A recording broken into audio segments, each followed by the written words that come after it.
ayan, nandito ko sa sasakyan ngayon. Kaya magmumukbang tayo ng nachos. Beef nachos siya. Ayan. Meron siyang cheese sa ibabaw. Ayan. Kain tayo. I still got my calling card. Oh, you know. Okay. Just call me when they finish parking, and then when you want to bring it here, then I'll come back. And then, but I'm only at my bahay now, so I'm moving back there. Now I'm renovating lahat. Lahat? I thought you were selling it. I was gonna sell it, then I rented it for 1 year. I've been living in Vietnam. Chika-chika pero I'm still there in Vietnam.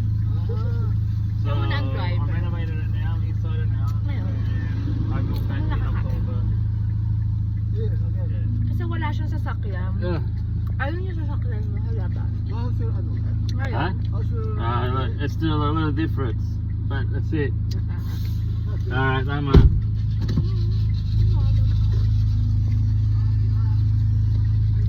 Hi, driver. Hi.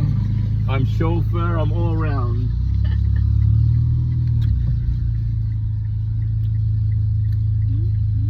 Are you gonna go home? Or, you gonna, or wait for Josh? Huh? Where with my son? I was gonna say, I could put get your car washed. And you can eat outside. Yummy. Yum, yum. Oh my god. Bye everyone. Bye. Bye everyone. See you to the next one. That's my asawa's laugh.